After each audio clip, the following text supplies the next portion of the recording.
Bonjour à tous. Nous allons ouvrir nos Bibles. Nous allons lire dans Proverbes.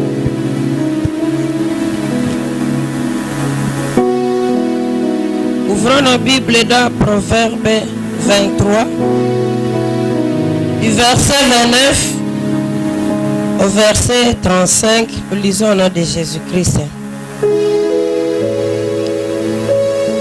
Proverbe 23, 29 à 35. Pour qui les a, pour qui les hélas, pour qui les disputes, pour qui les plaintes, pour qui les blessures sans raison, pour qui les yeux rouges, pour ceux qui s'attachent auprès du vin, pour ceux qui font déguster du mêlé. Ne regardez pas le vin qui paraît des bons rouges, qui fait des perles dans la coupe et qui coule aisément. Il finit par tes yeux se porteront sur des étrangères et ton cœur parlera d'une manière perverse.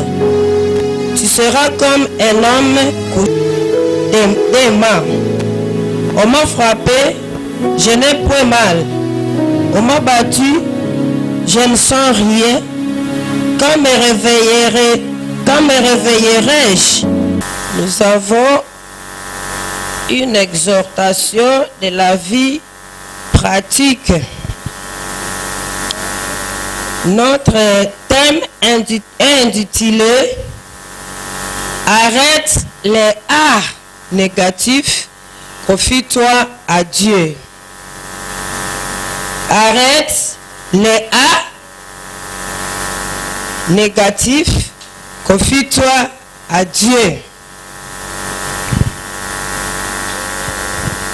Amen. Hein? Amen.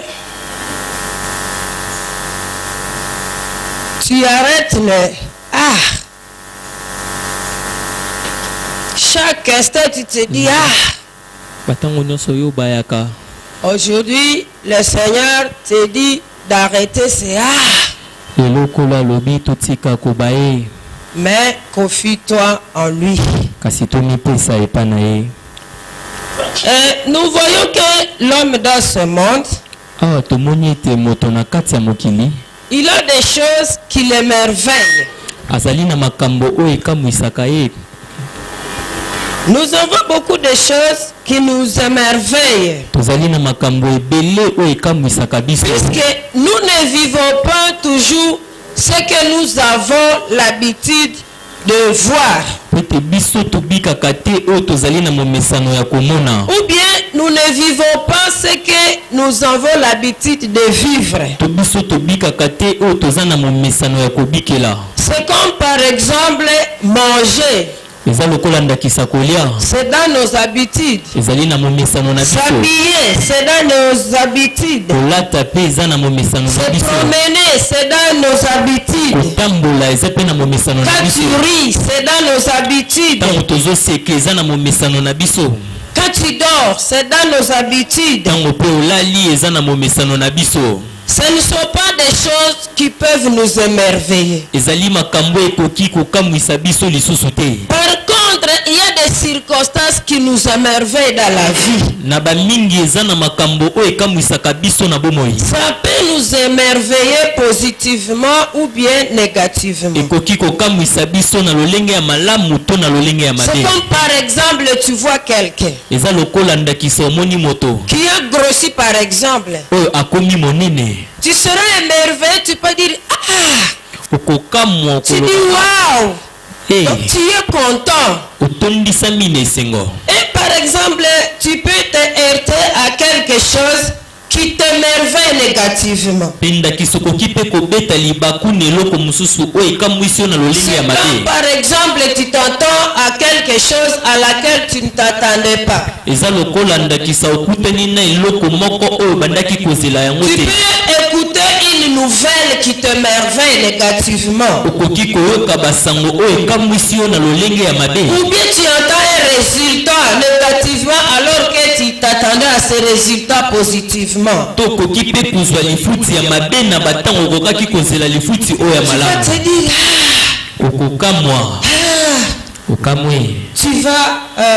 tu seras émerveillé. La vie que nous menons, nous les hommes, c'est une vie où nous nous heurtons à des choses étranges. Puisque tu ne t'attendais pas à quelque chose, mais il y a quelque chose qui t'arrive,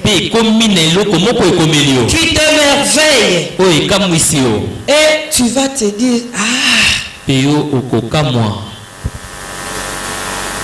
ce qui peut t'aider quand tu t'émerveilles, surtout négativement, c'est quand tu as grandi spirituellement et quand ça veut créer en toi des choses négatives, directement tu vas te souvenir que tu n'es pas seul, que le Seigneur est avec toi. Donc ce n'est que la croissance spirituelle qui peut nous aider.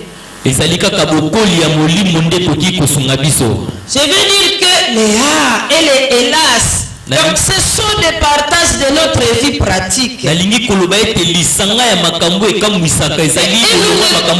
pouvons pas les fuir puisque c'est la vie. Donc dans la vie, nous nous retrouvons avec des choses qui nous émerveillent. Négativement ou bien même positivement. Et beaucoup se détachent de Dieu dans de telles situations. Amen. Amen. Amen. Amen. Beaucoup se détachent de Dieu quand ils commencent à se dire, on dit de les arrêter. Mais confions-nous à Dieu. Tu vois, les Léa là peuvent être déclenchés par des maladies chroniques. Tu as une maladie où tu as fini ta fortune dans des hôpitaux. Tu finiras pour dire, je suis fatigué. Je suis fatigué de la vie. Et tu peux faire ce que tu veux. Les hommes peuvent être déclenchés du manque d'argent. Tu as difficile même de payer le loyer locatif. Tu as difficile de te procurer donc de payer les soins médicaux. Tu as traîné dans quelque chose où tu n'as pas la solution. Tu as prié suffisamment, tu te dis, on nous dit Léa, c'est pour les gens qui prennent du vin. Léa ne sont pas pour les enfants de Dieu. C'est pour les gens qui prennent du vin. Tu peux dire, puisque dans ton foyer ça ne va pas, toujours les disputes avec ton mari. Ou bien tu es minimisé dans la famille. Ou bien même tu es père de la famille, mais on ne te respecte même pas. Tu es maman dans ta famille, dans ton foyer, tu fais ce que tu peux faire. Mais le mari t'insulte chaque jour.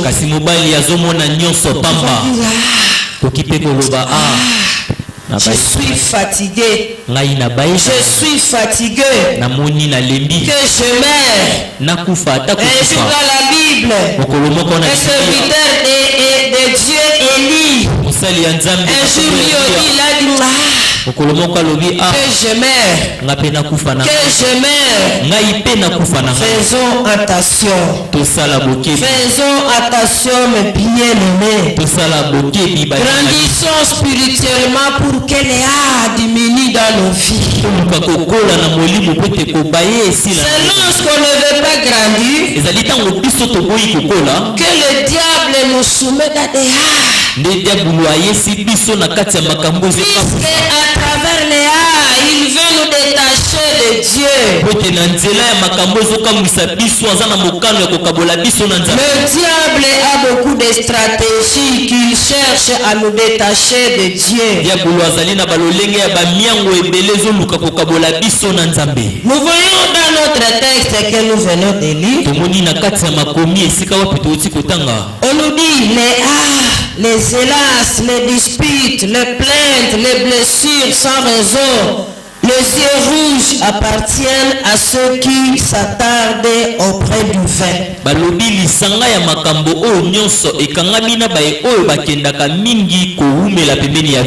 Le vin c'est quoi? Le vin est une boisson alcoolique obtenue par fermentation du jus de raisin.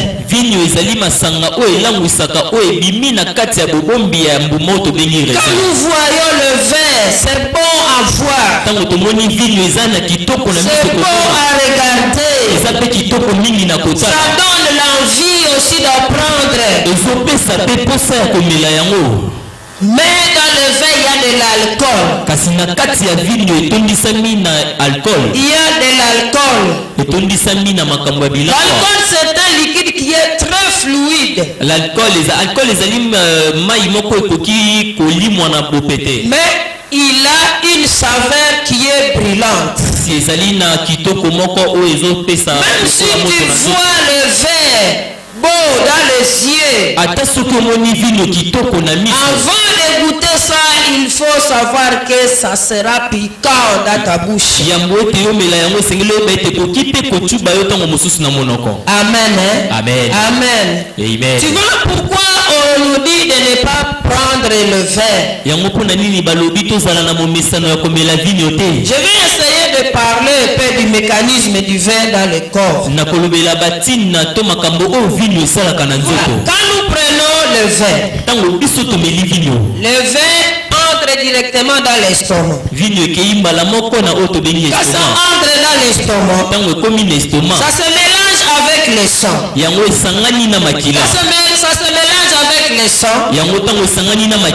Directement, ça va aussi arriver au niveau du cerveau. Quand ça va arriver au niveau du cerveau, il y aura l'interruption de flux nerveux. Et quand il y aura interruption de flux nerveux, c'est à ce moment-là que tu vois la personne faire des choses qui ne sont pas normales. Puisque le flux nerveux ne sera plus donc la circulation ne sera plus continue dans les nerfs cervicaux. Alors tu peux voir quelqu'un marcher à Titiba. Tu peux voir quelqu'un commencer à insulter les gens. Tu peux voir quelqu'un faire des réflexes qui ne sont pas normaux. Puisque le cerveau n'est plus. C'est ça l'alcool. Et nous tous, nous avons déjà vu l'ivrogne. Nous avons déjà vu l'ivrogne. Donc, en passant à l'ivrogne, nous voyons que ce verset, ça constitue des conseils. Ça constitue un avertissement puissant contre l'ivrognerie. C'est sous forme d'un énigme et de la réponse. Donc c'est ça l'ivrognerie. Au verset 31. na tuku misato na moko. On nous recommande de ne pas regarder le vin qui paraît d'abord rouge. Bapesi biso ndakisa balobi totala vino te ezolakisa makitoko pe ezali na langi qui ya fait des perles dans la coupe po ezobima lokola fololo na kati ya et qui coule aisément. pekeni oyo ezosopana ntango nyonso. Donc le vin envoyant le vin. Vigno na komona vigno. Tu peux croire c'est quelque chose qui est délicieuse. Okoki komona ndeti ezali eloko moko ya kitoko. Évidemment pour ceux qui la consomment c'est délicieuse. Ya solo pona ba oyo ba mesana komela yango ezali kitoko. Peut-être ceux qui piquent là et ne sentent plus ça. Bango basepelaka na eloko oyo etubaka bango mingi na monoko. Ils ne sentent plus ça. Bango bayokaka yango lisusu te. Puisqu'ils sont devenus des toxicomanes du vin. Kwete bango si batondisami na lisanga ya ba oyo ya bayo ba. Mais toi qui commences à prendre ça, kasi yo oyo bandi komela yango tu vas sika. sentir que ça va piquer. Yo koyeba ete yango ezosala pasi. Mais sans des conséquences. Kasi ezali pe na batina nango ya mabe. Ce n'est pas comme de l'eau Ezali lokola mai te. où tu peux boire même 1,5 litre dans 20 minutes. Sika wapi koki komela ta 1 litre et demi na 20 minutes. Dans 20 ou 20 minutes, tu peux boire de 1 litre d'eau. Na 20 minutes koki pe kosilisa 1 Tu litre peux ya mai. prendre du jus qui est sucré même 2 litres progressivement en 30 minutes. Atako mai ya sukali pe koki komela yango na bangonga mibale to misato. Puisque c'est sucré-là. Kwete yango eza na Mais sukali. ça n'a pas de conséquences. Pe ezali na bambano ya mabe. Mais le vin a des conséquences. Kasi vigno ezali na bambano na yango. Amen. Amen. Amen. Amen. Le vin a des conséquences. Vigno ezali na bambano na yango. Quand tu prends ce liquide, Tango yo meli mai yo wana. tu auras toujours des Yo kokamwisa malamu. hélas. Tu vas te disputer avec des gens. Okoswana na Tu vas te bato. plaindre à chaque instant. Okobanda koyima tango nyonso. Et tu auras des yeux rouges. Okokoma na miso. Tu auras des yeux rouges. Okokoma na miso ya rouge. Si tu t'accroches au vin, Soki okangami na vigno, tu seras détruit par ce vin. yo okobebisama na Ça vigno wana. t'amènera à la ruine. Ekomema yo na bobebisami. Ça va te détruire au fur et à mesure. Yango ekobebisa yo nsima ya batango oyo ozomela yango. Après quelques années, Nsima ya bamvula on peut dire que tu as le cirrhose de foie. bakoki koloba ete yo obeli maladi ya On peut motema. dire que tu es devenu gastrite, tu as la gastrite. Bakoki koloba ete yo osalisami na Tu bapota na peux motema. avoir des oublis, tu oublies chaque fois. Bakoki kokota na lolenge ya bato ya kobosana makambo. Ete yo mesani na vino na bokeseni na mai pe mai ya sukali.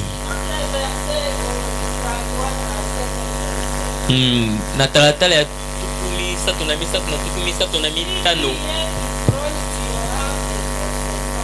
Soki ozali moto ya bilamwa okozala ntango nyonso na bambano ya mabe.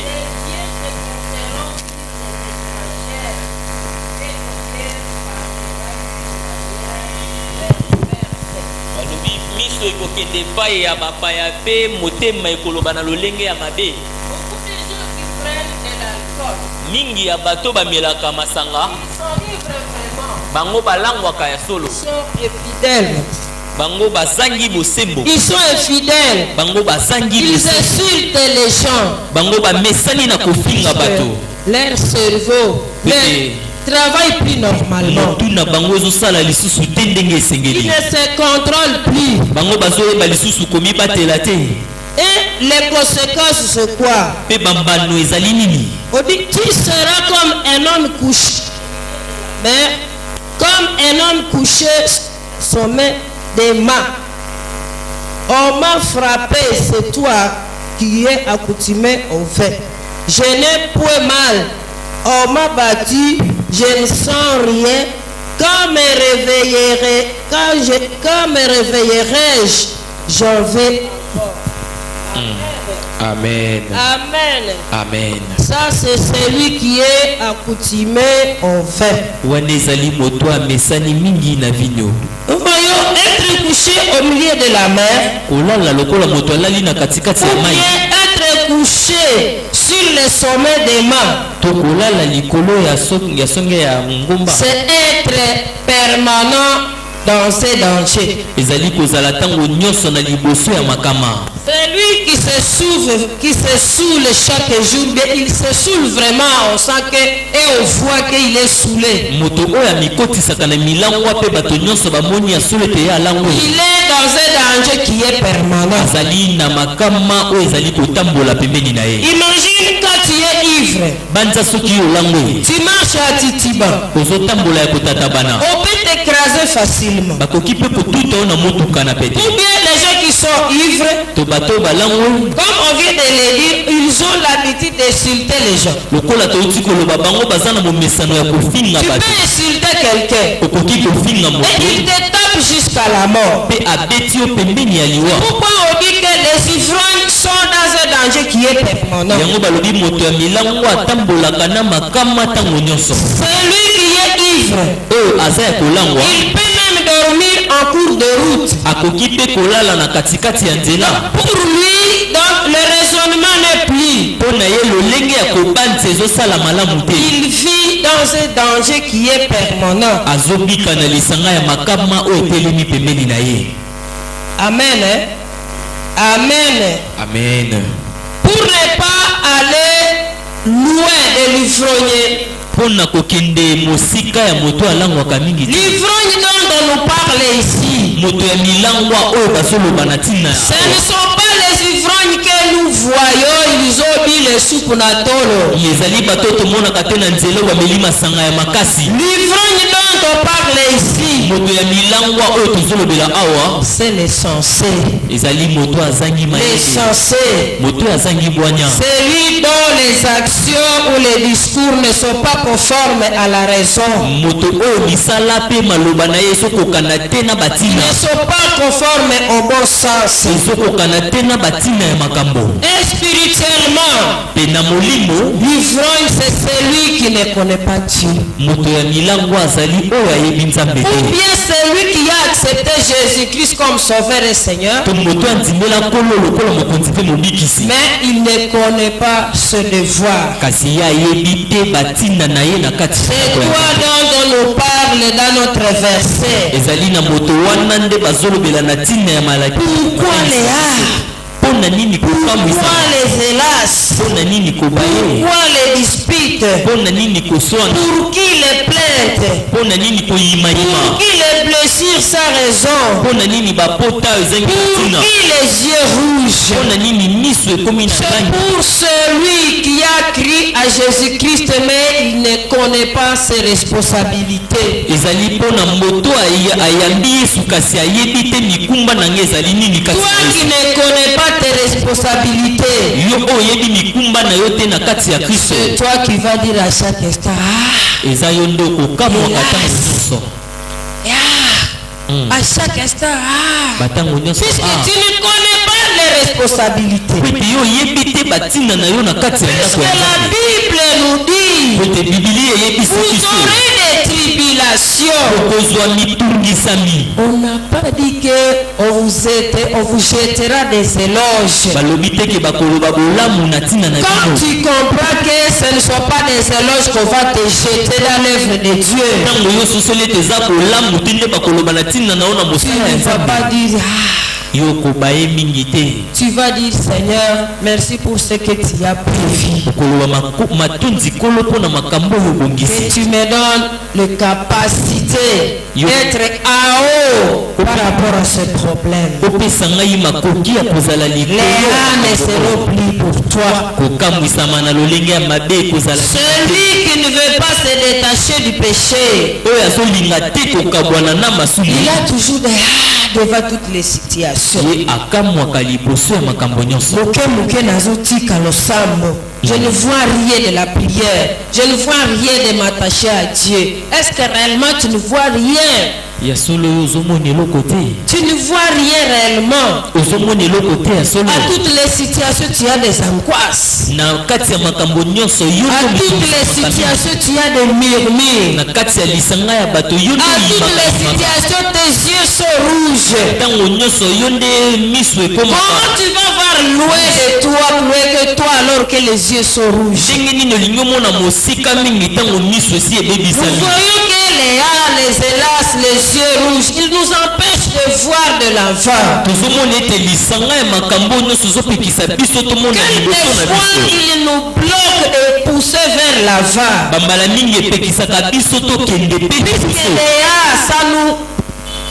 Ça nous brise les pieds. Ça nous donne des émotions. Et quand tu as une émotion devant un problème, tu ne sauras plus prier pour ce problème. Job 22, 21, la Bible nous dit, Job 22, 21, Bible. Attache-toi donc à Dieu et tu auras la paix. Quand tu t'attaches à Dieu, les ne seront plus ton partage. Ça ne sera plus ton partage. Puisque tu vas dire Dieu a permis cette situation. Et tu vas évoluer dans ta vie spirituelle. Vous verrez toujours, lorsque nous nous détachons de Dieu, c'est à ce moment-là que les problèmes pèsent sur nous. Tu peux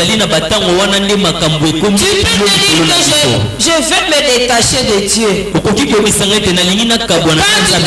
problèmes vont peser, tu n'auras même pas envie de venir prier avec les autres. Alors que la Bible nous recommande de nous rencontrer toujours à groupe comme ça, de prier ensemble.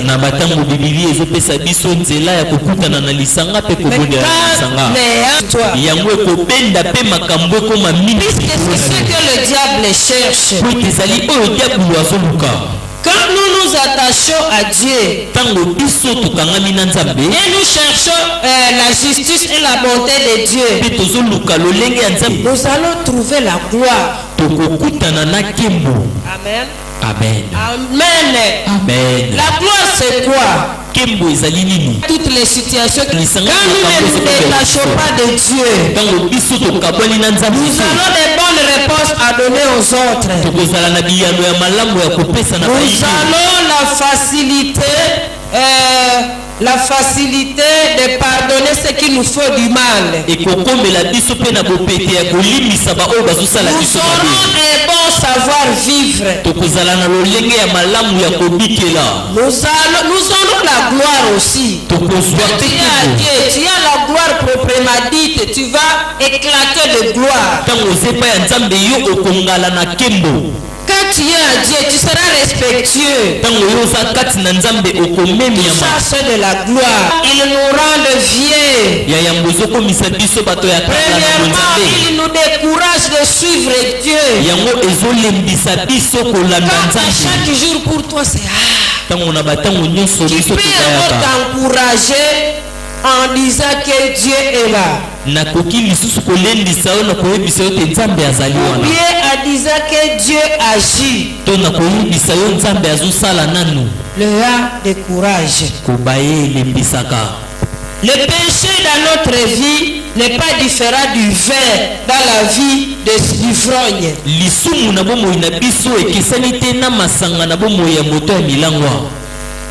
Chez le païen, on va dire c'est l'ivrognerie. Mais chez le chrétien, c'est le péché. Qui n'est pas différent de l'ivrognerie. Ce passage nous interpelle, nous les chrétiens, nous les enfants de Dieu. Le péché dans notre vie, c'est comme du vin. C'est comme du vin dans le corps de l'homme pécheur. Pas de l'homme pécheur, de l'homme normal. Comme le vin le détruit, les péchés aussi nous détruisent. Le chrétien qui accueille le péché, il n'est pas différent de l'homme de l'ivrogne qui est en danger à chaque instant. Sa vie.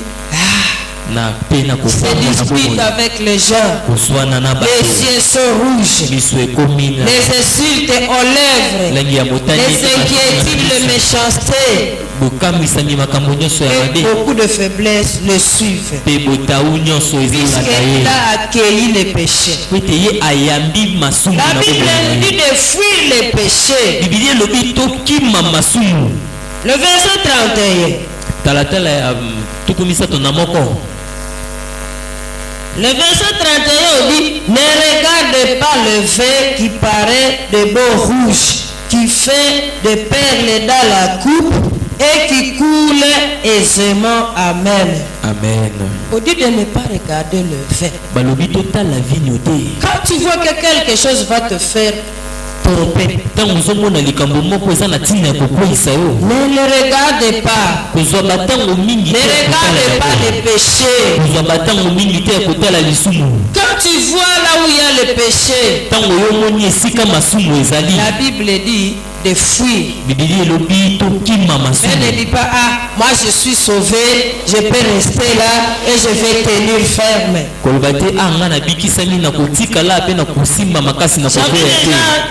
Parler de témoignages de pasteurs. Il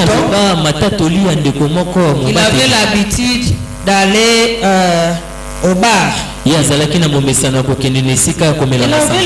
puis quand tu vas quelque part, de mauvais, qu'est-ce qui va te pousser d'y aller? Quel objectif? Un pasteur qui a l'habitude d'aller au bar, tu peux te dire: peut-être j'y vais pour examiner ce qui se passe là. Tu peux examiner une fois. S'il y a une leçon que tu viendras prêcher, tu viens prêcher suite à la leçon que tu as tirée. Que ça ne soit pas ton habitude. Il avait l'habitude d'y aller. Et il avait l'habitude d'observer, de regarder ceux qui sont aux pistes, à des pistes. Il y a d'autres qui, donc il dansent à moitié nu. Chaque jour, il est là avec son secret. Quand ça a été son tour, il a regretté. Quand tu fais quelque chose, il faut d'abord voir l'objectif que tu poursuis dans la chose. Tu fais la chose sachant ce que tu fais. On dit fuir le péché. Il ne faut pas t'asseoir là où il y a le péché. La Bible nous dit de ne pas regarder le verre. Comme notre rêve c'est le péché, il faut voir le péché de loin. Et tu ne vas pas voir le péché de loin quand tu n'as pas l'esprit de discernement. Il faut que le Seigneur nous donne l'esprit de discernement. Puisque quelqu'un peut venir à côté de toi, il va te donner un programme de faire quelque chose. Quand tu n'as pas le discernement, tu vas le suivre dans ce qu'il fait. C'est pourquoi ici on nous dit de ne pas regarder le verre. Même si ça paraît bon dans nos yeux, fuyons le vin. Fuyons le vin. Le vin va nous amener à la ruine. Le péché est bien à regarder. Mais quand tu subis ces conséquences, tu regrettes. C'est la même chose avec le vin. Ceux qui ont l'habitude de prendre le vin, tu peux venir, tu fais passer comme ça le vin devant lui. En un clin d'œil, il est déstabilisé. Il oublie même ce qu'il veut faire. Puisque le vin est là. Le péché dans la vie des chrétiens. Fuyons le péché. On dit de ne pas regarder le péché. Le péché paraît bon dans la vie des chrétiens. lisumu ezomona na malamu na bomoi ya mokristo mais il a des conséquences. kasi ezali na bambano na yango. Le verset 33 au verset 34. talatala ya tuku misato na misato na tuku misato na minei. On dit, tes yeux se porteront sur des étrangers et ton cœur parlera d'une manière perverse. Tu seras comme un homme couché au milieu de la mer, comme un homme couché sur le sommet des mâts. Amen. Amen. Quand tu bois le vin de chrétien qui est le péché, tu porteras les yeux aux étrangers. Tu vas commencer à aimer le péché petit à petit. Si par exemple, tu n'avais pas l'habitude d'insulter, tu vas commencer à insulter sans problème. Tu vas commencer à envier sans problème. Tu vas commencer à faire des choses que tu ne, auxquelles tu ne t'attendais pas. C'est pourquoi Marc l'a fait. Il dit, on m'a frappé, je n'ai pas mal. On m'a battu, je ne sens rien. Quand me réveillerai-je, j'en vais encore. Tu vois, ça c'est l'ivrogne. Donc il sait qu'il dort profondément, mais il dit j'en vais encore. Dans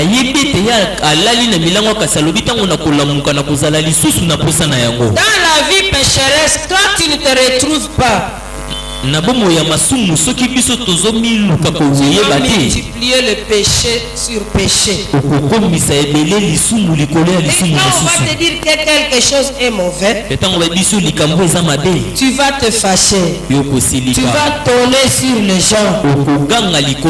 Tu porteras tes yeux aux étrangers. Toi-même, tu vas commencer à mélanger des choses. Quand tu es ici, tu pries avec nous. Quand tu es loué de nous, tu es avec les païens. Ça c'est plus dangereux. Ça c'est plus dangereux. Fuyons le péché. Aujourd'hui tu te prostitues. Et même tu viens à l'intercession. Le péché est un vin dans nos vies. Nous qui ne voulons pas marcher dans la justice de Dieu. C'est pourquoi notre verset nous interpelle. Pour qu'il les hélas, pour qu'il les dispute, pour qu'il les plainte, pour qu'il les blessure sans raison, pour qu'il les yeux rouges. La réponse est là. Pour ceux qui s'attachent auprès du vin, c'est toi qui s'attaches au péché. C'est toi qui vas faire des disputes avec n'importe qui. C'est toi qui vas te disputer à chaque instant. C'est toi qui ne sauras pas te maîtriser devant le problème. À chaque fois tu auras la tête chaude. Puisque tu mélanges les choses. J'ai dit au début, j'ai dit notre vie. Notre vie, il se heurte chaque jour à dehors. Et chaque jour nous respirons des problèmes. Et les problèmes c'est jusqu'à la mort. Si tu ne grandis pas spirituellement, les problèmes vont te détacher. Vont se multiplier. Et vont se multiplier. Ça va même détériorer ton corps. Tu auras des maux d'estomac. À chaque jour des vertiges. À chaque jour ta tension est déséquilibrée. C'est vrai, il y a des tensions qui sont héréditaires. Et il y a des tensions qui attaquent les gens suite aux émotions qui sont successives. Tu te retrouves hypertendu. Puisque quand tu veux t'asseoir, tu veux manger Léa. Tu veux rire Léa. Donc tu n'es pas calme. Cherchons à surmonter Léa. C'est notre partage. partage. Les problèmes sont notre partage. Mais il faut que nous nous confions au Seigneur. Il faut que Dieu nous aide. Ce n'est que la parole de Dieu qui peut nous aider. La parole de Dieu, quand elle est à nous, ça nous maîtrise. Ça nous maîtrise. Ça me rappelle un verset qui est dans Proverbe.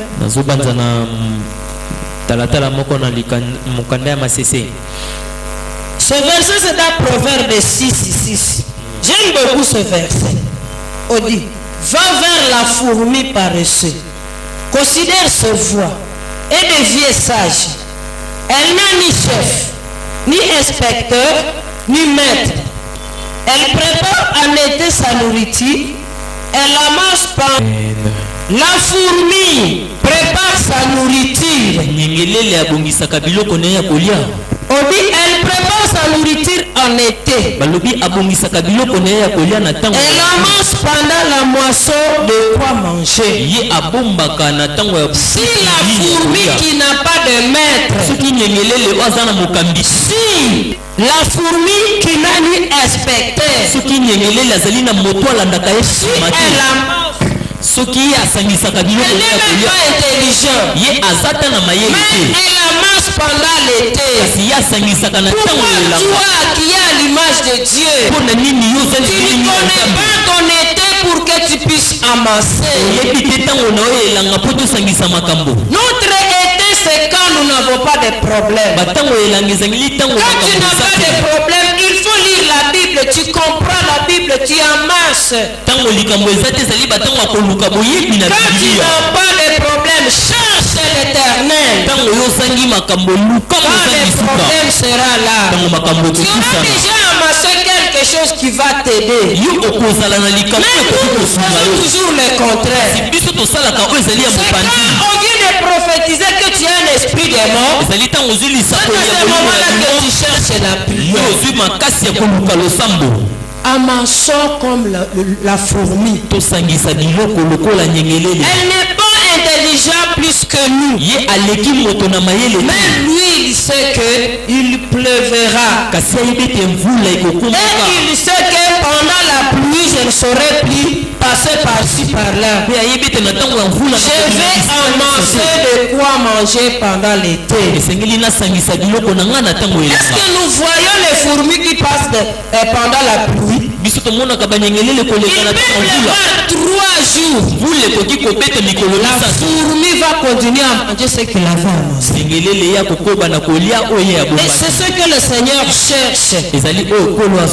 Il veut que nous amassions. Quand les problèmes viendront, si tu avais amassé,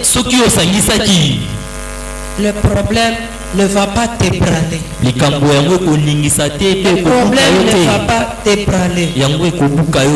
Quand on était encore à Butembo, il y a quelqu'un qui était venu d'ici. Là, on ne connaissait pas maman et on entendait seulement parler de maman. Il n'a jamais examiné si c'est vrai. Mais il disait ceci.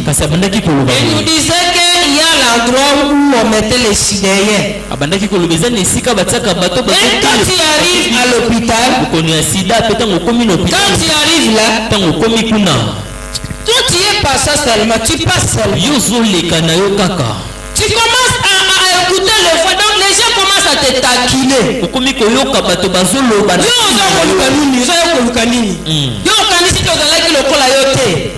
commence à te taquiner. Puisque il n'avait pas amassé. S'il savait amasser, il serait des bons conseillers des gens. Quand il n'a rien, il y a la jalousie de ceux qui sont encore à bonne santé. C'est comme ça qu'il commence à taquiner les gens. Tu vois quelqu'un qui avait l'argent. Quand il voit quelqu'un dans son immeuble, il roule dans une belle voiture. Tu passes seulement sans rien dire, sans rien faire. On ne lui demande rien. Oui, il croit que nous n'avions pas l'argent. Tu n'as rien fait, tu passes seulement. Il commence à te taquiner. Puisque en lui, il n'y a rien. En lui, il n'y a rien. Ayons quelque chose dans nos cœurs. Ayons quelque chose dans nos cœurs. Ne nous enivrons pas. Amen. Amen. Vous venez de dire que le chrétien, il s'enivre du péché. La parole de Dieu n'est pas à lui. Amen. Amen. S'il y avait quelque chose en toi, le péché, le problème n'allait pas te détacher de Dieu. Tu allais dire, Seigneur, viens vers moi.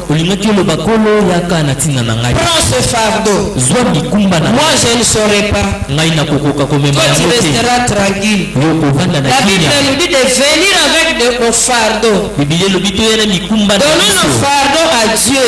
Si nous voulons conserver nos fardeaux, si nous ne voulons pas partager avec les autres qui peuvent prier avec nous et peuvent nous aider, nous-mêmes, nous aurons toujours des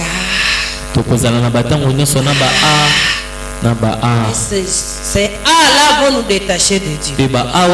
C'est là vont nous décourager. C'est là vont nous dire, moi je ne prierai plus. J'ai vu quelqu'un qui a dit que lui il priait mais il ne prie plus. Est-ce que c'est Dieu qui perd ou bien c'est lui qui perd? Toi qui te décourages, c'est toi qui perds. Puisque Dieu est le même. Il peut te soutenir, il peut vouloir que tu aies des problèmes pour te donner une forme. Avant que tu n'aies la forme,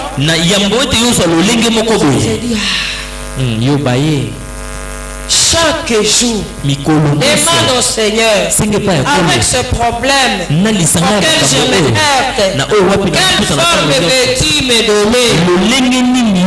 Le Seigneur va te donner la forme.